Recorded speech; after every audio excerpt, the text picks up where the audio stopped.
안녕하세요. 저는 30대 후반 여성으로 현재는 이혼해서 혼자 살고 있습니다. 저는 남편의 사업이 망했을 때도 도망치지 않고 끝까지 살아보려고 노력했습니다.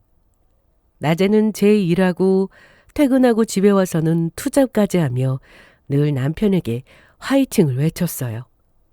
남편 역시 다시 일어나 보자고 하면서 조금만 더 고생하자며 같이 노력하고 살았는데 그런 노력도 다 헛수고였습니다.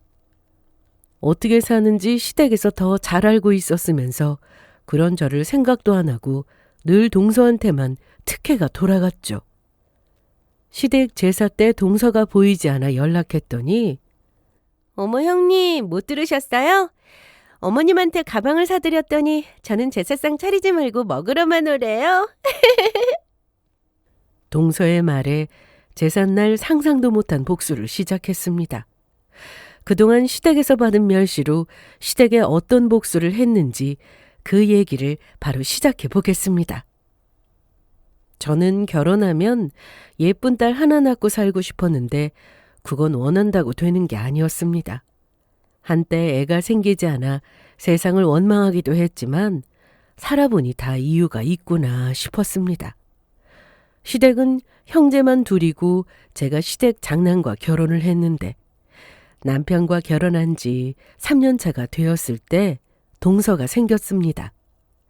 서방님과 결혼한 동서는 저보다 나이도 어렸고 혼전 임신으로 시골을 려서 몇 달 뒤 딸을 낳았죠. 솔직히 부러웠습니다. 남들은 결혼도 하기 전에 임신을 했다며 안 좋게 보는 사람들도 있었지만 저는 축복이라 생각했습니다. 그런데 동서가 딸을 낳은 것만 부러운 게 아니었습니다. 동서는 시모의 사랑을 듬뿍 받았어요. 저도 결혼 초에는 나름 시모가 많이 신경을 써준다고 생각했습니다. 가끔 반찬도 보내주시고 며느리 귀찮게 하는 그런 시어머니는 아니어서 이 정도면 좋은 시댁이라 생각하고 있었죠. 그런데 동서를 대하는 시모를 보고는 뭔가 허탈한 기분이 들었습니다. 시모에게 뭔가 바라고 잘한 건 아니었는데 동서가 들어오자마자 저는 있으나 마나한 그런 사람이 되어버렸으니까요. 다 했으면 얼른 통에 담아. 그런데 이건 뭐예요? 줄 사람이 있으니까 그 통에도 따로 담아. 네. 누군지 말씀을 안 하셔서 혹시나 아는 묻게 드리려고 하는 건가 싶었는데 그게 아니라 동서였습니다. 이날은 시댁에서 시모와 같이 반찬을 만들었는데 시모는 손이 커서 재료도 늘 많이 사다 놓다 보니 넉넉히 만들어 저도 받아오곤 했습니다. 그런데 동서는 아무리 애 키우며 산다고 해도 주부인데 낮에 잠깐 와서 다 만들어진 반찬을 들고 가는 것도 귀찮아 했습니다.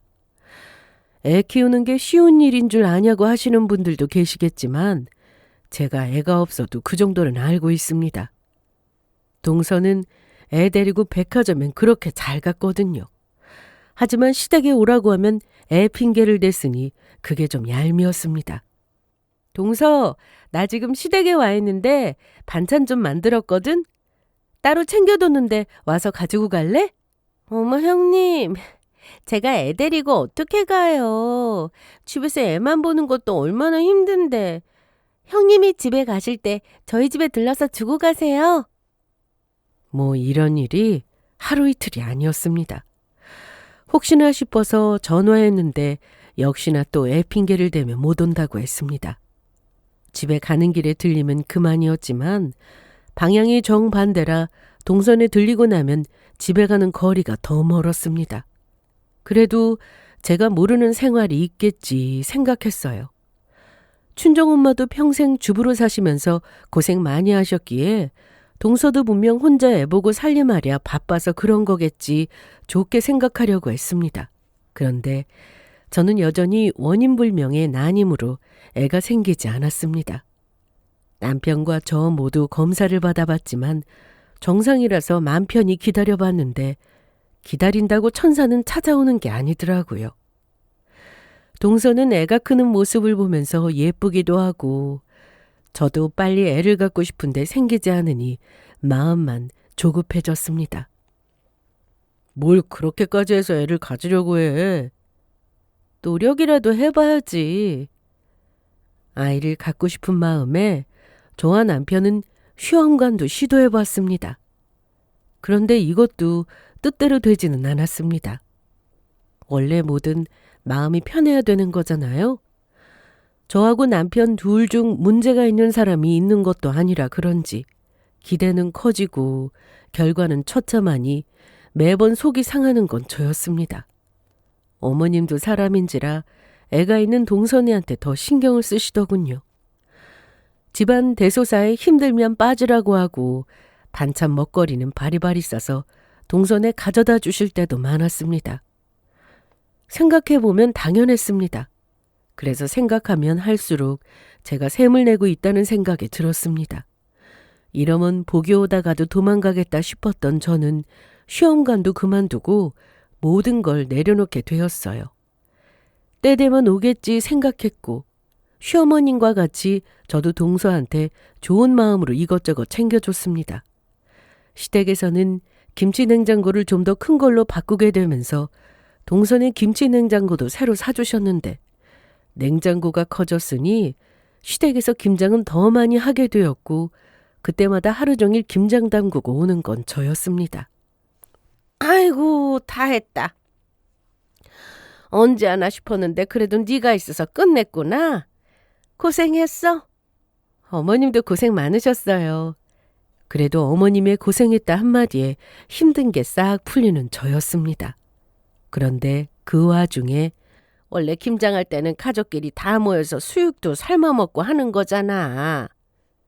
고기 삶을까요? 그래, 얼른 해봐. 가만히 있어봐. 얼른 오라고 해서 밥 먹고 가라고 해야겠다. 시모가 전화한 사람은 동서였습니다.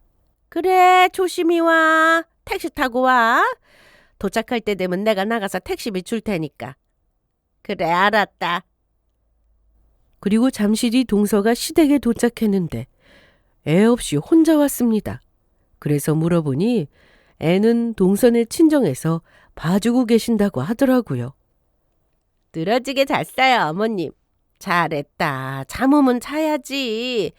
김치는 따로 챙겨놨어. 수육 거의 다 됐으니까 먹고 가. 큰애야, 고기 다 됐어? 네, 지금 썰고 있어요.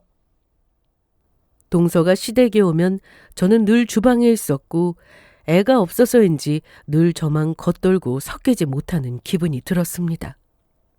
애가 없다는 이유로 시댁 모든 일에서 동서는 제외가 되고 언제나 제 몫이 되더군요. 남편 역시 저만 맞추면 된다는 식이었습니다. 남편도 일하느라 바빠서 제가 매번 시댁 얘기를 전하지는 못했고 힘들게 일하고 들어온 사람에게 이러쿵 저러쿵 하는 것도 싫어서 말하지 않았는데 어쩌다 한번 시댁 얘기를 하면 좋은 쪽으로 생각하라고 할 뿐이었습니다. 그래서 차라리 시댁 가는 횟수를 줄이고 덜 보고 살면 제 속이라도 편하지 않을까 싶었는데 신기하게도 제가 원하는 대로 되었습니다. 바로 남편의 사업이 망해버렸거든요. 그 때문에 저는 하던 일은 물론이고 투잡까지 하며 먹고 사느라 바쁘게 지내야 했습니다. 남편은 사업을 하고 있었는데 초반엔 정말 잘 됐습니다. 결혼 전 저와 연애를 하던 시절에는 직장인이었는데 결혼 후 바로 사업을 시작했어요. 짧은 기간 내에 자리도 잡고 많지는 않았지만 고정 매출까지 있다 보니 욕심내지 않고 이대로만 유지해도 좋겠다 생각했습니다. 그런데 남편이 언젠가부터 술을 마시고 늦게 들어오거나 제가 남편 사무실에 찾아가도 문이 닫혀 있어서 이상하다 싶었는데 알고 보니 망했더라고요. 남편은 사업이 망한 충격으로 힘들어 했습니다. 자기야, 얼른 일어나 봐. 왜? 자기야 그냥 둬. 더 자더라도 밥은 먹고 자. 북엇국 끓였어. 매일 술만 마시면 속 버려. 그냥 냅두라고. 본인이 하던 일에 대한 애착이 얼마나 대단했는지 누구보다 잘 알고 있었기에 제 속은 더 상했습니다. 눈 뜨고 있을 때가 힘들었는지 남편은 낮에는 종일 자다가 한밤중에 혼자 일어나 작은 방에서 불도 안 켜고 소주병을 들이켰습니다. 당연히 말려도 봤지만 소용없었어요. 시댁에서도 이 상황을 알게 되셨습니다. 남편은 시부모님 걱정하신다고 말씀드리지 말라고 해서 저 역시 조용히 살았는데 어떻게 모르겠어요. 어머님이 남편 사업장에 갔다가 문 닫은 걸 아시고는 집으로 찾아오셨습니다. 아니, 그래서 문 닫고 이러고 있는 거야? 그냥 두세요. 알아서 할게요. 그렇다고 이렇게 술만 마시면 어떡하니? 시모는 오셔서 걱정만 한가득하고 가셨습니다. 그런데 뭐 해주시는 건 없었어요. 한편으로는 서운하긴 했습니다. 동선에는 말하지 않아도 가전도 바꿔주시고 저 모르게 용돈도 많이 주신다는 걸 알고 있었거든요. 그런데 남편이 사업망에 빚까지 생긴 상황에 집에서 저러고 있는데도 시댁에서는 그날 이후 아무 연락도 없었습니다. 차라리 잘 됐다 싶었습니다. 회사 다니면서 시댁에 불려가는 게 그동안 너무 힘들었는데 남편의 몫까지 일을 시작하면서 자는 시간도 부족했습니다. 당연히 시댁에 갈 시간도 없었죠. 저는 남편 사업이 망한 뒤로 안 해본 일 없이 지냈습니다. 그냥 망하기만 했다면 다시 시작하면 그만일 텐데 빚이 좀 있었거든요. 남편에게도 시간이 좀 필요할 것 같았고 제가 무슨 말을 해도 잔소리로 들릴 게 뻔했으니 그냥 뒀습니다. 그래서 저는 퇴근하고 집에 오면 집에서 손으로 하는 부업도 했고 주말 저녁에는 대리운전도 했습니다. 나가보니 여자 기사들도 생각보다 많더라고요. 그리고 식당을 하는 친구에게 부탁해서 단기간이긴 했지만 알바로 써달라고 해서 서빙이며 불판 가는 일도 하면서 정말 바쁘게 지냈습니다. 다시 잘 될 거라는 희망 하나만 보고 살았어요. 제가 열심히 사는 걸 보면 남편도 빨리 일어나겠지 생각했습니다. 다행히 남편은 이런 저를 보고 미안하다고는 했는데요. 자기야, 이제 밤에 나가서 일하는 거 그만해. 자기 대리운전하지? 어떻게 알았어? 남편이 제 핸드폰을 봤더라고요. 대리기사 전용 어플이 있었는데 거기에서 손님 콜이 뜨면 제가 선택하는 방식이었고 그걸 남편이 보고 알게 된 거였습니다. 미안해. 자기한테 힘든 일까지 시키고. 내가 당장 나가서 돈 벌어올 테니까 자기 지금 하던 거 다 그만둬. 같이 하자. 같이 돈 벌면 빚도 금방 갚고 다시 전처럼 살 수 있어. 남편은 착했습니다. 가끔 속이 터질 때도 많긴 했지만요. 사업 망하고 술 마시며 한때 제 속을 썩인 적이 있긴 했지만 그래도 이 정도면 빨리 털고 일어났다고 생각했습니다. 그래서 남편이나 저나 밤낮 구분하지 않고 열심히 일했습니다. 한편으로는 애가 없어 다행이다 싶기도 했습니다. 애라도 있었다면 제가 투잡을 어떻게 하겠어요? 이래서 그렇게 시험관을 했는데도 잘 안 된 건가 싶은 생각도 들었습니다. 그런데 예전과 달리 제가 시댁에 잘 가지 않으니 시모한테 전화가 정말 많이 왔습니다. 제가 바빠서 못 받으면 집에 찾아오기도 하셨는데요. 제가 유일하게 쉬는 일요일에는 부족한 잠도 좀 자고 싶고 집에서 온종일 쉬고 싶은데 시모가 오시는 것만으로도 몸과 마음이 지쳤습니다. 너 요즘 왜 이렇게 바빠? 일이 좀 많아서요. 회사 일은 너 혼자 하니? 뭐 차라도 드릴까요? 됐어. 혜란이네 가서 마시고 오는 길이다. 혜란이는 동서였습니다. 걔네 집 갔더니 아주 모델하우스가 따로 없더라. 그런데 너네 집은 왜 이러니? 너도 좀 꾸미고 살아. 집도 가꾸고 이참에 리모델링을 좀 하든가. 이대로도 좋은데요 뭘. 그리고 리모델링하면 그것도 다 돈이라.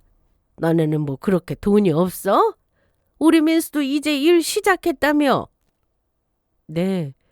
그럼 전처럼 여유도 있을 텐데 너무 돈돈하지 마. 너네가 애가 있는 것도 아닌데 쓸 데 있으면 쓰고 살아야 돈도 더 들어오고 하는 거야. 아휴, 나 그만 갈란다. 역시나 시모는 집에 오시면 늘 동서 얘기뿐이었습니다. 동서는 좀 사는 집 딸이라고 들었는데 그래서 외벌이라도 여유가 있었죠. 시모 입장에서는 그런 동서와 제가 비교가 됐는지 동서는 이런데 넌 왜 그러냐는 식으로 늘 말씀하시곤 하셨습니다. 그리고 거실 구석에 제가 전에 하던 부엌거리를 보시고는 악착 같다는 말씀도 하셨죠. 제가 너무 악착까지 사는 게 보기 싫다고 하시더라고요. 너무 그렇게 살지 마. 나는 드라마에서도 주인공이 너무 악착같이 사는 거 나오면은 채널 돌리는 사람이야. 보기 싫더라. 전보다 더 열심히 사는 것 뿐이었는데 시모의 눈에는 그저 돈만 밝히는 악착 같은 사람처럼 보였나 봅니다.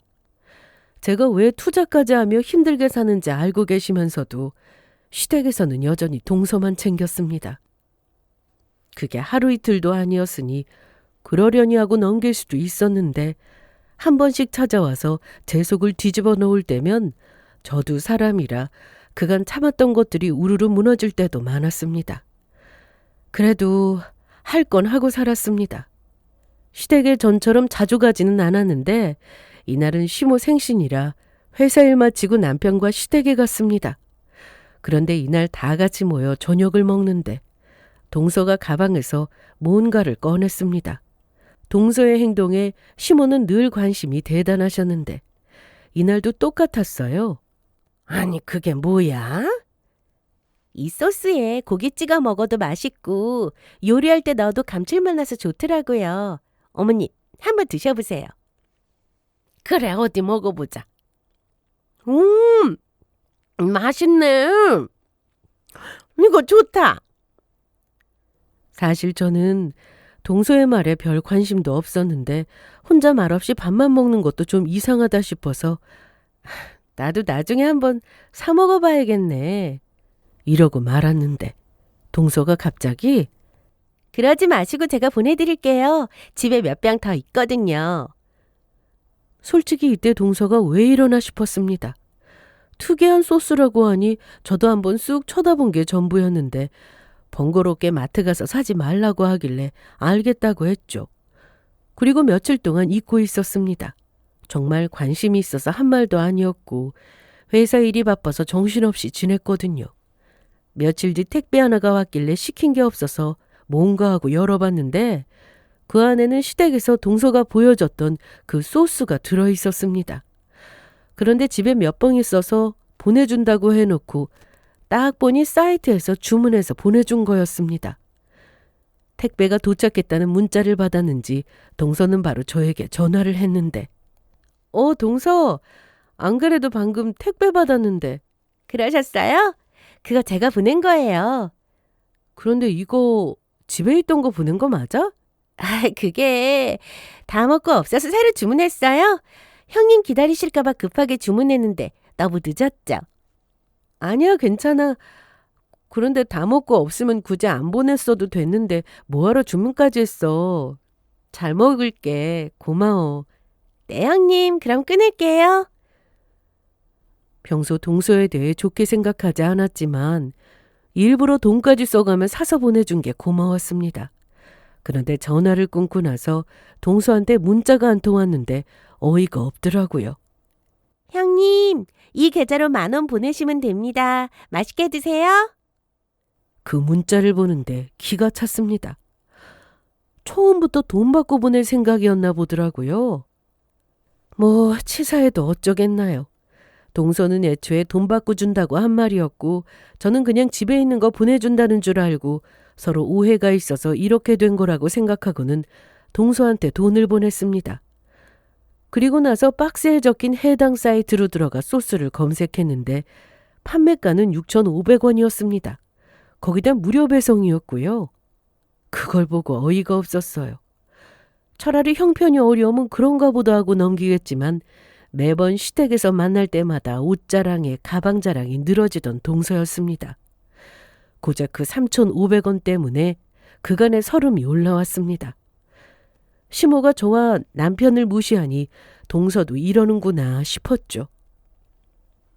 그런데 세상에는 정말 노력해도 안 되는 게 있더라고요. 임신도 그랬고 결혼해서 사는 동안 제가 진심으로 시댁에 잘하면 언젠가 제 진심을 알아주시겠지 생각했는데 그건 제 착각이었습니다. 동서가 들어오기 전에는 그래도 시댁에 가면 시모가 나름 신경을 써주실 때가 많았지만 동서가 들어오고 나서 완전히 달라진 시모였습니다. 집에 먹을 게 없으니까 너희들이 알아서 챙겨 먹어. 뭘 라면 끓여 먹든가. 이러던 시모였는데 동서가 들어오고 난 뒤에는 따뜻한 밥에 국은 물론 고기까지 양념해 놓고 기다리셨습니다. 명절이 되면 시장에 가서 장 보는 것도 저 혼자 다 했습니다. 남편이 같이 갈 때도 많았지만 시댁에서 시장까지 걸어서 10분 거리여서 멀지도 않으니 혼자 다녀올 때가 많았어요. 그래도 한 번씩 시모에게 같이 가자고 했는데 그럴 때면 다리가 아파서 못 간다고 딱 잘라 말씀하셨습니다. 거기만 가까우면 뭐 하나요? 시장이라 차 세울 곳도 없고 10분 거리라 차를 끌고 가는 것도 번거로워 걸어가는데 장 볼 게 많은 날은 혼자 왕복 3번 넘게 왔다 갔다 장을 봐서 날랐습니다. 이게 너무 힘들어서 처음엔 시댁에 가기 전 집 근처 시장에서 장을 보고 차에 싣고 가곤 했죠. 물론 장 본 건 시댁에서 따로 주신 적은 없었습니다. 동서가 들어오고 나서는 동서랑 시장에 가면 좋겠다 싶었지만 임신 중이어서 또 저 혼자 갔고 그 다음해에는 동서가 출산을 해서 또 혼자 다 했습니다. 뭐 이런 일만 있는 줄 아세요? 동서가 시집 와서 같이 명절 때 음식을 하던 날도 있긴 있었습니다. 그런데 시모는 그런 동서가 기특했는지 전 부치느라 힘들었지? 내가 피자 사줄게. 우리 피자 먹자. 이러시더라고요. 전 그동안 전 부치고 있다가도 식사 때가 되면 손다고 밥상 차려서 드리고 다시 하던 일을 하곤 했는데 여기서 더 기가 막혔던 건 시모가 산다고 해놓고 화장실에서 막힌 변기를 뚫고 있던 남편에게 가서 피자 값을 내놓으라며 받아낸 시모였습니다. 이때 당시 제 남편 돈은 무리였습니다. 시댁감은 아무렇지 않게 달라고 해서 썼죠. 사업을 하면서 그래도 제법 돈을 잘 벌었으니까요. 동서는 한 번도 시댁에서 잔 적이 없었습니다. 저녁을 먹고 나면 힘들다고 본인 집에 가서 자고 아침에 왔는데 새벽 5시 30분부터 일어나서 탕국 끓이고 닭 삶고 이것저것 하느라 정신없을 때 시모는 내다보지도 않았습니다. 그러다 차례상 다 차릴 때가 되면 동서는 그때 시댁에 왔습니다. 당연히 동서는 제가 새벽에 뭘 했는지 알 수가 없었으니 차례 지내는 것에 대해서 별거 아니라고 생각했을 겁니다. 막상 다 차려놓으면 별로 생색도 안 나는 음식이기도 했으니까요. 그래도 동서를 미워하지 않았습니다.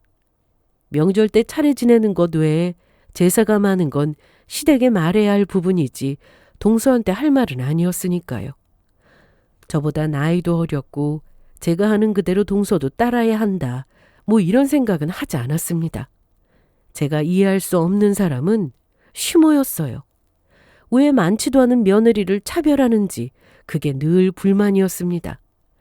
설이 되면 저와 남편은 늘 시댁에 돈 봉투를 따로 챙겼는데 저희한테 세뱃돈을 따로 주신 적은 없었습니다. 하지만 동서가 들어오고 달라졌죠. 그때부터 동서한테는 흰 봉투를 주시더군요. 물론 저도 그 옆에 있었으니 저에게도 주셨습니다. 안에 얼마가 들었는지 액수는 중요하지 않았습니다. 돈을 받는데도 기분이 나쁜 적은 처음이었어요. 남들은 돈 받는데 왜 기분이 나쁘냐고 하실 수도 있겠지만 시어머니께서는 동서한테 주고 싶은 마음에 어쩔 수 없이 저에게도 주시는 거였으니 그게 너무 싫었습니다. 어쩜 이렇게 큰아들 작은아들 차별이 심한지. 그것도 모자라 며느리에 대한 차별까지 심하니 이제는 그만하고 싶다는 생각이 들었습니다. 시모가 무시하는 것도 짜증이 나는데 동서 눈에도 그게 보였나 봅니다. 10,000원도 안 하는 소스 가지고 저한테 이러는 걸 보면서 앞으로 시댁에 잘해도 지금보다 더 하면 더 하지 절대 덜 하지는 않겠구나 싶었습니다. 그래서 한동안 시댁에 안 갔습니다. 그전에도 남편 사업 망하고 투자 파느라 바빠서 시댁 일에 신경 안 쓰고 살았는데 대신에 시부모님 생신이나 제사는 그래도 챙겼어요. 하지만 그것도 이제는 챙기기 싫었습니다. 그렇게 몇 번의 제사가 있었지만 저는 시댁에 안 갔습니다. 사실 갈 수 있는 상황도 아니었어요. 주말이면 가기 싫어도 억지로 가야 했겠지만 명절을 제외하고 제삿날이 다 평일이었고 마침 야근도 있어서 일 마치고 가면 늦었기에 그냥 빠졌습니다. 남편은 착했으니 그런 저를 이해하고 혼자 시댁에 갔는데요. 그러면 시댁에서 남편 혼자 욕을 먹고 돌아와야 했습니다. 그냥 착하기만 한 그런 사람이었어요. 제 앞에서도 착하고 시댁에 가서도 착했죠. 시모가 뭐라고 하면 그래도 엄마인데 어떻게 화를 내냐고 했고 제가 뭐라고 하면 또 제 말이 맞다고 맞장구 치면서 중간 역할 똑부러지게는 못하는 사람이었습니다. 그러던 어느 날 또 시댁에서는 제사가 다가오고 있었습니다. 그런데 하필 이때가 토요일이더라고요. 그간 몇 번 빠졌더니 시모한테 문자가 왔습니다. 돌아오는 토요일에 제사 있는 거 알지? 문자만 보는데도 숨이 턱 막히는 기분이 들었습니다. 그런데 그날 저녁 반가운 분과 오랜만에 통화를 하고는 시모에게 제사 때 가겠다고 연락을 했습니다. 어머님 전데요. 그래. 토요일에 갈게요. 그래 알았다.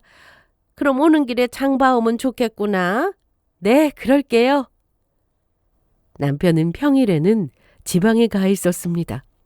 다시 사업을 해보고 싶었는지 어떻게든 빨리 빚을 갚고 돈 벌 생각에 돈을 좀 더 준다는 지방으로 내려가 현장직으로 일을 하게 되었거든요. 그렇게 지방에 가서도 시댁에서 제사나 무슨 일이 생기면 늦은 시간에도 올라오는 사람이었는데 주말에는 당연히 집에 왔어요. 그런데 이번 제사 때는 일 때문에 집에 들리지 않고 바로 시댁으로 간다고 했습니다. 나 오전에 일이 있어서 그거 마치고 바로 엄마 집으로 갈게. 그래서 알겠다고 했습니다. 제사 전날 저는 필요한 제사 음식 재료들을 미리 사두었습니다. 그리고 토요일 아침에 시댁으로 향했습니다. 어머님, 저 왔어요. 그래. 그런데 장 본 게 이게 다야? 아니요, 더 있어요. 그럼 얼른 가지고 와. 저기 앞치마 있으니까 그거 하고. 분명 시모가 저에게 제사 때 오라고 하면서 연락을 했을 땐 동서도 일찍 와서 같이 음식을 할 거라고 했습니다. 그런데 없더라고요. 그래서 그 자리에 서서 동서에게 전화를 걸었습니다. 전화를 한 3번인가 하고 나서야 받았는데 주변이 매우 시끄러웠습니다. 느낌에 어디 놀러 간 것 같았어요. 동서, 난데 지금 어디야? 아, 저 집이요. 왜요? 오늘 제사 있는 거 몰랐어? 아니요, 알고 있어요. 그럼 언제 출발하려고? 저 저녁 때 가려고 하는데요. 우리 신랑이랑 시간 맞춰서 갈게요. 그게 무슨 말이야? 못 들으셨나 보네요. 제가 어머님한테 가방 사드렸더니 저는 제사상 차리지 말고 먹으러만 오래요. 그러니까 이따 준비 다 끝나면 전화 한 통 부탁해요. 그리고는 동서가 먼저 전화를 끊었는데 기가 막혔습니다. 아니 너 거기서 뭐하고 서 있는 거야? 얼른 가서 장 본 거 다 가지고 오라니까. 그리고 음식 해야 하니까 앞치마부터 빨리 해. 어머님. 왜? 동서는 오지 말라고 하셨어요? 그래. 음식이야 너랑 나 둘이 하면 되는 거지 뭘 복잡하게 해라니까지 부르냐? 그게 아니라 동서한테 명품백 받으셨다면서요? 그거 받고 앞으로 제사상 차리지 말고 먹으러만 오라고 하셨다는데 맞아요? 들었냐? 아이 그래 그랬다. 그게 뭐 잘못됐어? 집에서 곱게 자란 애한테 이런 힘든 일 시키는 거 나 못 본다. 그럼 저는요? 저는 친정에서 막 자랐나요? 솔직히 사돈 댁이 뭐 잘 사는 것도 아니고 네가 공주처럼 자란 것도 아니잖아. 요즘은 잘 사는 친정에서 경제적으로 지원도 많이 해준다고 하는데 막말로 너희 친정에서 뭐 해준 거 있냐? 없잖아. 그럼 네가 몸으로 때우는 거지 뭐. 네, 맞습니다. 친정이 잘 사는 거 아니에요. 그렇지만 잘 살고 못 살고를 떠나서 이런 식으로 친정을 무시하고 저한테는 뭐든 시키는 게 당연하다고 말하는 시모에게 화가 났습니다. 거기다 뒤이어 시모의 입에서 나온 말에 저는 결국 폭발하고 말았는데요. 그렇게 억울하면 네 동서처럼 너도 명품백 가져와. 그건 못하겠지? 솔직히 나 같은 시어머니가 어디 있어? 이 정도면 네 동서만 애지중지하고 살아도 아무 말 못하는 건데 내가 어디 그랬어? 뭐든 똑같이 해주려고 했다. 특히 너 결혼하고 애도 못 낳았잖아. 네 동서를 봐라. 애도 낳고 시댁에 얼마나 잘하냐. 너는 아직 멀었어. 그런 마음 가지고 무슨 애를 바라니. 조상님께 열심히 빌어봐. 내가 그래서 일부러 혜란이 안 부른 것도 있어. 괜히 또 보고 왔다가 너 말고 혜란이한테만 가면 어떡하니? 이렇게 세심한 거 하나까지 며느리 신경 쓰는 시어머니 있으면 나와보라고 해. 그런데 그때 방 안에서 동서 딸이 나왔습니다. 알고 보니 시모가 동서 편하게 쉬라고 전날 애를 데리고 왔더라고요. 그러니까 저더러 동서 애도 보고 제사 음식도 준비하라 이거였습니다. 명품백 같은 선물 못 해줄 거면 몸으로 때우라는 거였는데 임신이 되지 않아 마음고생하고 남편 사원망에서 어떻게든 살아보려고 애쓰는 걸 직접 다 보셨으면서 저렇게 말씀하시니 참을 수가 없었습니다. 그래서 이날 저도 할 말 다 했습니다. 저 이제 못하겠습니다. 이게 무슨 소리야? 뭘 못하겠다는 거야? 아이, 당신은 가만히 있어봐요. 너 무슨 소리야? 이 집 며느리 그만두겠다고요. 그만두면 뭐 어쩐다는 건데? 시댁 일은 나 몰라라고 내 아들하고만 살겠다고? 아니요. 그 착해 빠진 어머님 아들하고 이혼하겠다는 말이에요. 이혼 얘기에 시부모님은 난리가 났는데 시모는 그 와중에 저한테 잘해준 것만 골라서 얘기하셨습니다. 이래서 잘해줄 필요 하나 없어. 내가 너한테 그동안 어떻게 했어? 어? 반찬해서 주고 김장 김치 퍼주고 설날 되면 용돈도 주고 살았는데 뭐? 이혼을 해? 네 동서만 편하게 쉬니까 그 꼴은 죽어도 못 보겠다는 거야? 그러니까 네가 이 모양으로 사는 거야. 심보가 그래서 뭐가 되겠니? 내가 이 말까지는 안 하려고 했는데 우리 장남 사업 망한 것도 너 때문이야. 원래 집안에 여자가 잘 들어와야 하는데 너 때문에 고생하며 사는 네 남편은 안중에도 없냐? 어머님 장남 사업 망한 게 제 탓이라는 건가요? 당연하지. 네가 잘해봤어 봐라. 어? 마음도 곱게 쓰고 했으면 진작에 애도 들어서고 사업도 더 잘 됐겠지? 그간 저 모르게 동서한테 용돈도 수시로 주신 거 알고 있어요. 섭섭했지만 얘기하면 저만 치사한 사람 될 것 같아 모른 척하고 지냈습니다. 가전 바꿔주신 것도 동서가 하도 자랑을 해서 알았는데 그것도 모른 척 했습니다. 시댁 오면 동서에는 늘 제가 봐야 했고 동서는 안방 들어가서 늘어지게 자거나 서방님하고 나가서 늦게까지 놀다 들어와도 어머님은 늘 동서만 챙기셨죠? 여기까지 다 참았어요. 그런데 아기를 못 낳는 게 죄는 아니잖아요. 그동안 시댁에만 오면 어머님의 그 가시 박힌 말투와 멸시! 참 많이도 견뎠는데 저를 파출부로 생각하나 싶은 생각이 들 때가 한두 번이 아니었다고요. 여자로 태어나 남의 집에 시집와서 애 못 낳는 게 이렇게 가슴에 한이 되도록 큰 줄은 몰랐습니다. 남편 사업망에 잠 못 자가면서 힘들게 일하며 사는 거 괜찮았습니다. 아직 젊으니까요. 시댁 가서 제사 준비 혼자 해도 할만했어요. 그런데 시댁 가서 애 못 낳는 여자란 얘기를 들어야 하니 시댁의 대소사가 다가올 때면 머리가 너무 아파 병이 날 지경이었습니다. 얼마 전 추석 때 어머님이 저한테 어떻게 하셨어요? 제가 그때 몸살이 너무 심해서 안 간다는 것도 아니고 좀 늦게 갈 것 같다고 말씀드렸더니 어머님이 이러셨죠? 내가 뭐라고 했는데? 애도 없는 주제에 아프긴 뭐가 아프냐고 빨리 오라고 하셨잖아요. 난 기억 안 난다. 내가 언제 그런 말을 했니? 그리고 애 바라는 건 나만 그런 줄 알아? 네 남편도 똑같아. 아, 그런가요? 하긴 착하기만 한 사람이라. 아니죠. 착한 게 아니라 이쯤 되면 등신이죠. 뭐야? 제 앞에서는 제 얘기 들어주고 시댁 가서는 어머님 아버님 말씀에 맞장구 치며 사느라 중간 역할도 못하고 아무것도 결정 못하는 무능력한 남편! 아닌가요? 이날 시모는 자기는 끝까지 그런 말 한 적 없다면서 저를 버릇없고 못난 며느리로 몰아가는데요. 바로 그때 현관문이 열리고 시할아버지께서 들어오셨습니다.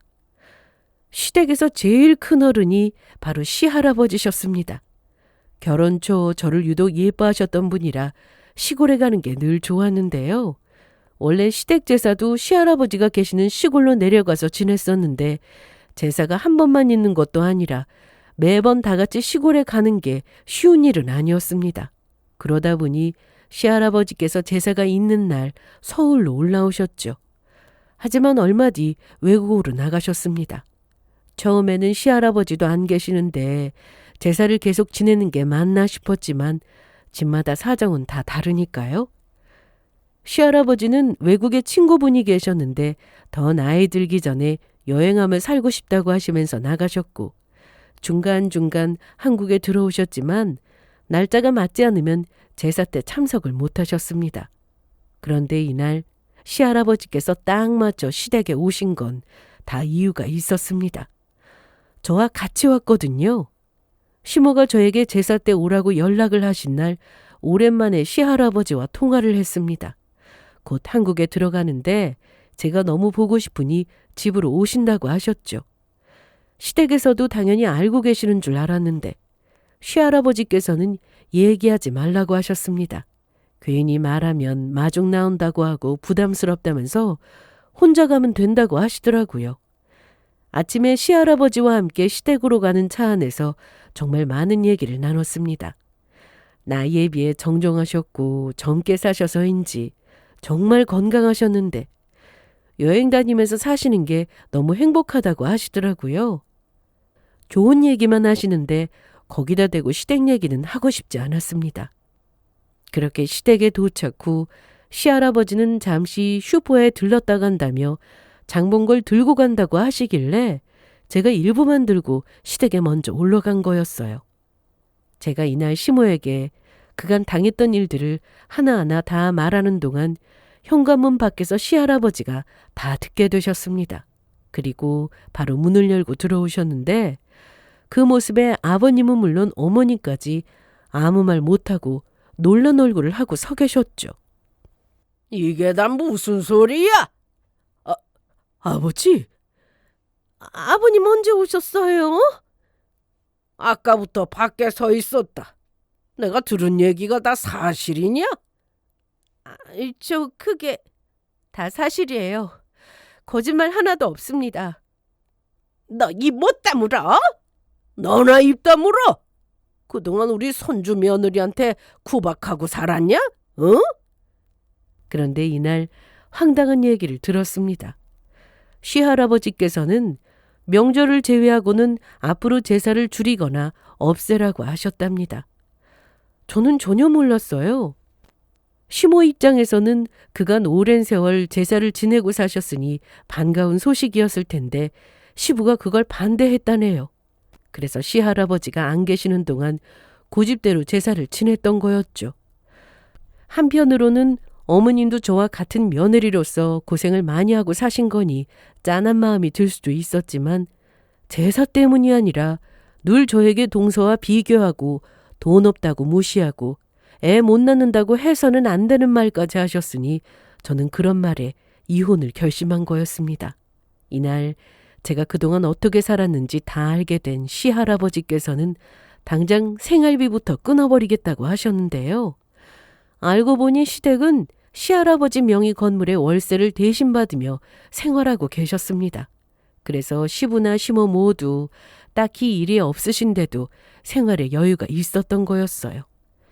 시할아버지 입장에서는 아들이 자기 말도 안 듣고 손주 며느리 괴롭히며 산 며느리가 좋게 보일 리 없었을 겁니다. 월세 받은 걸로 돈 펑펑 쓰면서 동서한테만 퍼주고 큰 며느리인 저한테는 1원 하나 주는 거 아까워하는 사람이라는 것도 아시고는 지금이라도 일해서 돈 벌라고 하셨습니다. 그리고 잠시 뒤 남편도 시댁에 도착했는데 상황 파악을 하고 난 뒤에도 여전히 나서지 못했습니다. 자기 가족들이 저한테 어떻게 했는지 이제라도 다 알았으면 직접 나서서 뭐라고 해야 하는데 나서지도 못하고 심호흡만 듣고 서 있더라고요. 너 얼른 쟤 데리고 가. 네, 엄마. 자기야, 가자. 어딜 가. 가라면 혼자 가. 그리고 가더라도 내가 알아서 가. 제가 좀 전에 말씀드린 거 화나서 한 말 아니라 진심입니다. 정말 이혼하겠습니다. 준아, 무슨 이런 일로 이혼이야? 시할아버지까지 계신 자리였지만 저는 이날 남편의 뺨도 한 대 때렸습니다. 이런 일? 네가 당해보지 않아서 모르나 본데 나한테는 평생 가슴에 남을 일이야. 이때 남편이라도 제 편에서 얘기하고 똑 부러지게 행동했더라면 이혼만은 안 했을지도 모릅니다. 시댁과 영 끊고 살면 그만이었으니까요. 하지만 여전히 남편은 바보 천치였습니다. 이날 시댁을 한바탕 뒤집어 엎고 나온 저는 집에 와서 이혼 서류부터 작성했고 책상 위에 올려둔 뒤 친정으로 갔습니다.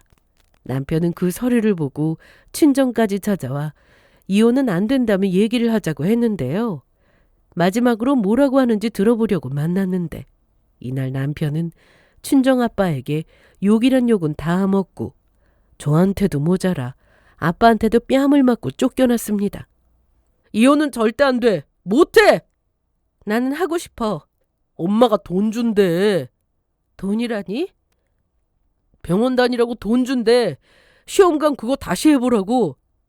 뭐라고? 남편은 이 상황에 시험관을 해보자고 했고 애라도 생기면 시모가 저한테도 잘해줄 거라는 헛소리를 해댔습니다.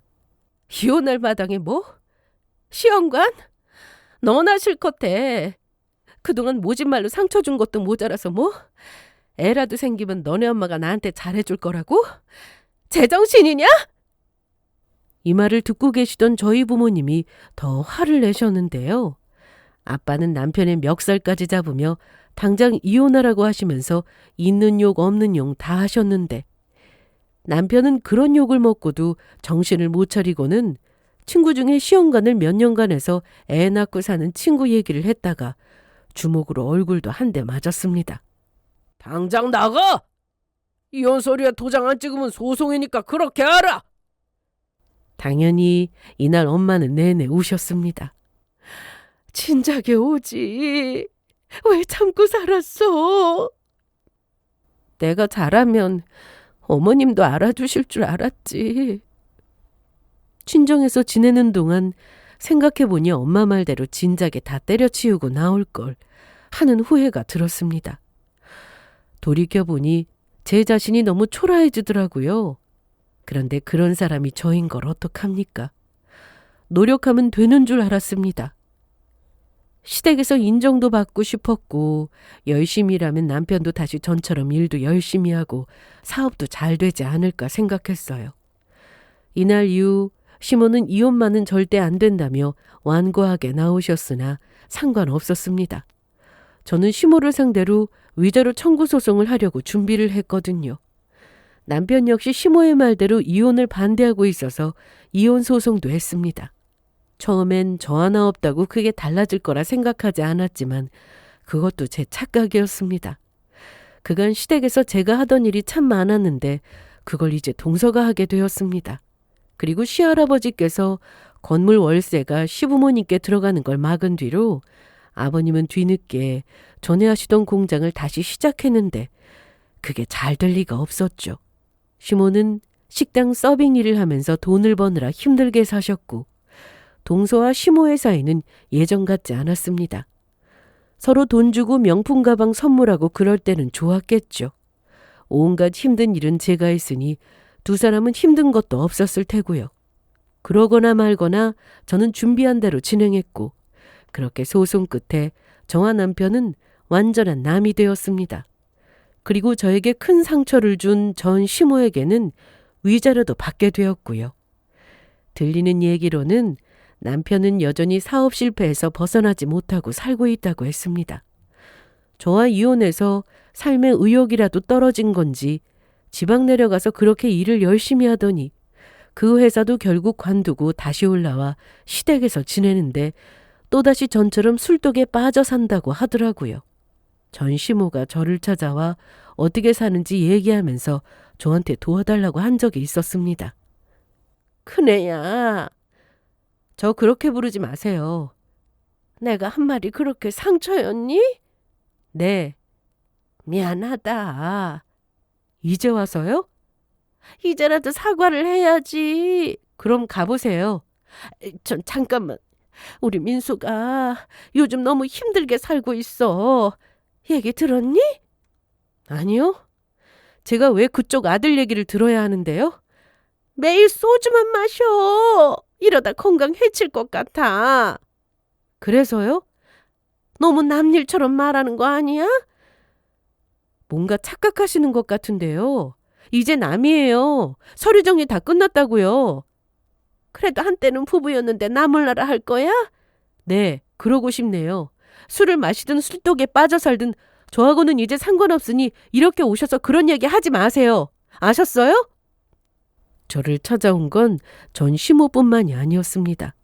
전 동서도 마찬가지였죠. 형님, 이제 그만 돌아오세요. 네? 내가 왜 아직도 형님이지? 아직 이혼 안 하셨잖아요. 정리 다 끝났어. 얘기 못 들었니? 완전 남이니까 나한테 그만 찾아와. 돌아가면서 뭐 하는 거야? 너무 힘들어서 그래요.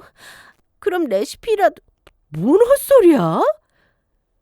전 동서는 전보다 제사가 줄었음에도 여전히 명절은 챙겨야 했고 생신 같은 기념일도 모두 직접 챙기게 되었는데 음식 준비할 때 뭘 해야 하는지 모르겠다며 저더러 알려달라고 하더라고요. 그래서 돈 많으니 돈으로 해결하라고 했습니다. 그런데 참 어이없게도 전 동선의 친정이 정말 잘 사는 집이 아니었습니다. 잘 보이고 싶어서 그동안 부풀려서 말했더라고요. 그러니 전 시모는 그 말을 듣고 잘해준 거였고 뒤늦게 그 사실을 알게 되자 저한테 했던 구박이 전 동서한테 시작됐다고 하는데 그런 구박을 어떻게 견뎠냐는 말에 대꾸하기도 싫어서 끊어버렸습니다. 그간 전 시모한테 명품백이며 고가의 선물을 많이 했나 본데 그건 다 카드로 긁었다네요. 할부로 말이죠. 그러게 다들 있을 때 좀 잘했으면 참 좋았을 텐데 평생 후회하며 살길 바랬습니다. 저는 이혼 후 완벽하게 자유를 느끼며 살고 있습니다. 애가 없어서 이혼 과정도 수월했고 더 빨리 끝났는데요. 사실 애를 너무 좋아해서 언젠가 인연이 생긴다면 가정 꾸리고 애 낳고 살고 싶은 생각은 여전히 마음 한구석에 자리하고 있습니다. 그런데 지금 당장은 아니에요. 지금은 오로지 제 인생 살면서 시간을 보내고 싶습니다.